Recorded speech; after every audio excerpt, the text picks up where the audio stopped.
Et on parle de tout ça justement avec Aude Kersulette dans l'Info Éco. Bonjour Aude. On le disait, ce compromis européen a été obtenu hier. Il va permettre l'adoption définitive du plan de relance et du budget de l'Union européenne. Vous allez nous expliquer ce matin à quoi sert ce budget, Aude. Oui, pour financer leurs dépenses communes, les 27 pays de l'Union européenne se mettent d'accord sur un cadre budgétaire qui est valable pour 7 ans. Alors, comparé au budget d'un État, c'est évidemment un budget plus faible parce qu'il y a moins de choses à financer. Comme l'Union européenne ne prélève pas d'impôts directement, eh bien, les ressources proviennent en grande majorité des États. Par exemple, chaque État verse à l'Union européenne une contribution en fonction de son niveau de richesse. Il reverse aussi une petite partie de sa TVA, taxe sur la valeur ajoutée, parce que c'est un impôt qu'on retrouve dans tous les pays. Et enfin, l'Union européenne touche des droits de douane sur ce que paient les entreprises qui se trouvent en dehors de l'Union européenne et de ce qu'elles payent pour exporter leurs produits dans le marché unique. Alors vous voyez, ce sont en très grande partie des contributions directement des États membres qui abondent le budget européen. Il y a donc des pays qui contribuent plus que d'autres et sans surprise, on retrouve les plus riches, l'Allemagne en tête, la France suivie de l'Italie qui a pris la place du Royaume-Uni qui est sorti au 31 janvier. Les États reçoivent aussi un retour à cette contribution sous forme de politique, de subventions. Il y en a donc qui en profitent plus que d'autres. Et en tête de ces pays, eh bien, on retrouve la Pologne.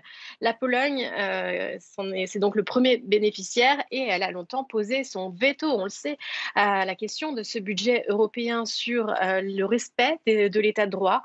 C'est sûrement aussi la raison qui l'a fait céder, cette raison financière. Concrètement, à quoi va servir cet argent ? Eh bien, le budget européen finance surtout les politiques communes européennes dans des domaines où les États membres ont convenu d'agir ensemble. 90% des dépenses vont concerner trois pôles. D'abord, le pôle préservation des ressources naturelles. C'est un pilier historique de l'Europe car on y retrouve la PAC, politique agricole commune, qui sont des aides versées aux agriculteurs. La France en est le premier bénéficiaire et on a rajouté récemment dans ce pôle tout ce qui concerne les politiques environnementales. Le deuxième pôle, c'est la compétitivité qui va financer beaucoup d'infrastructures, des routes notamment, l'éducation aussi avec le fameux système d'échange entre étudiants Erasmus et puis aussi des crédits pour la recherche.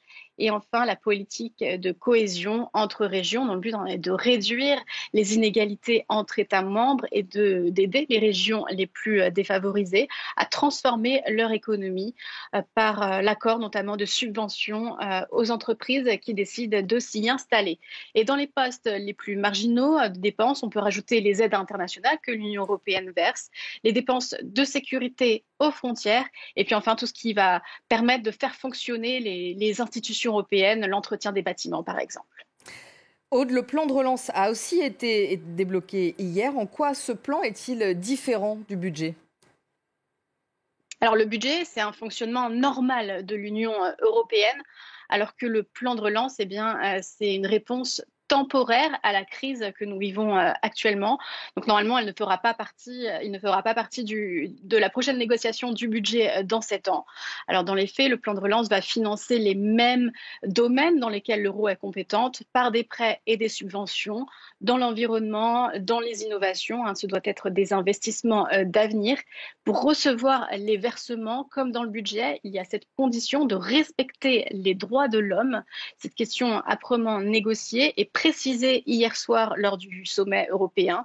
Et enfin, la différence majeure entre le budget et le plan, c'est que le budget, il est équilibré. Il y a des dépenses qui sont financées par des recettes, alors que le plan de relance, eh bien, pour la première fois dans l'histoire de l'Union européenne, il va être financé par des emprunts, des dettes mutualisées entre les pays. Et c'est quand même un sacré changement de paradigme.